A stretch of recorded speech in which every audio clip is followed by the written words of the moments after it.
अमरावती महानगरपालिका निवडणुकीत राजकीय हालचालींना चांगलाच वेग आला आहे।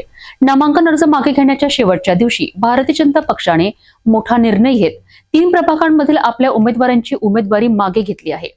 युवा स्वाभिमान पक्षासोबत झालेल्या मैत्रीपूर्ण लढतीच्या निर्णयानंतर हा महत्त्वपूर्ण राजकीय बदल पाहायला मिळतोय। नेमकं काय आहे संपूर्ण प्रकरण पाहूया सविस्तर।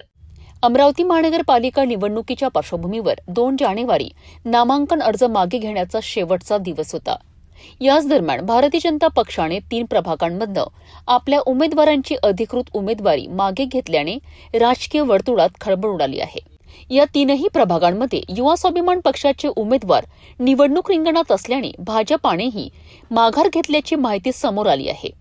फ्रेजरपुरा रुक्मिणीनगर प्रभाग क्रमांक 11 मध्ये युवा स्वाभिमानचे सूरज भारत चौधरी हे उमेदवार असल्यामुळे भाजपकडनं शैलेश सुभाष राऊत यांची उमेदवारी अधिकृतपणे रद्द करण्यात आली आहे।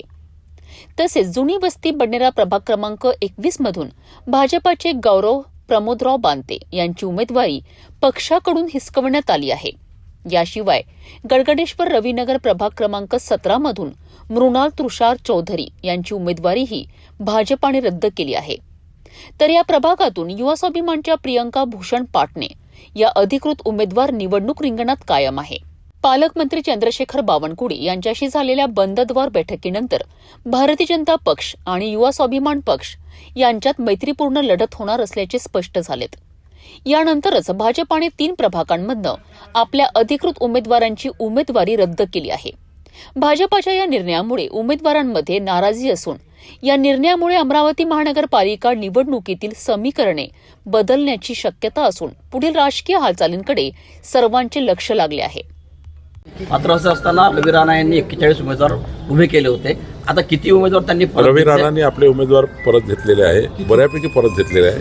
आज संध्याकाळी आमची चर्चा होईल, पण आम्ही युवा स्वाभिमान सोबत आहोत, आमची युती आहे।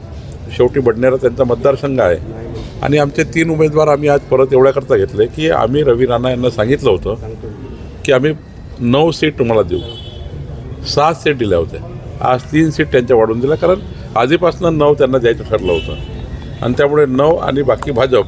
काही ठिकाणी रवी राणांचे उमेदवार समोर आहे, त्यांना आम्ही सूचना दिली होती की आपले उमेदवार कमी करा। 1-2 वार्डामध्ये मैत्रीपूर्ण होईल, तरी 1-2 वार्डामध्ये मैत्रीपूर्ण असेल, बाकी ठिकाणी ही महायुती असेल। तर 1-2 वार्डामध्ये अजूनही काही ताळमेळ बसल्या नाही, तर त्या ठिकाणी त्यांनी सांगितलं आम्हाला की आम्ही त्या ठिकाणी मैत्रीपूर्ण लढू। इतर ठिकाणी मात्र भारतीय जनता पार्टीचं पूर्ण काम रवी राणाजी करणार आहे। युवा स्वाभिमानचं आम्ही त्या ठिकाणी 9 सीटवर काम करू, ज्या अधिकृत सीट दिल्या आहेत युतीमध्ये, पण ज्या युतीमध्ये नाही काही ठिकाणी मैत्रीपूर्ण लढतीचा प्रश्न येतो आहे, तोही आम्ही त्या ठिकाणी पुढच्या काळात मार्ग काढू। तर अशा प्रकारे अमरावती महानगरपालिका निवडणुकीत भाजपाने घेतलेल्या या निर्णयामुळे राजकीय चित्र अधिकच रंजक बनले आहे। युवा स्वाभिमान आणि भाजपामधील मैत्रीपूर्ण लढत निवडणुकीवर नेमका काय परिणाम करणार आहे हे येत्या काळात स्पष्ट होईल।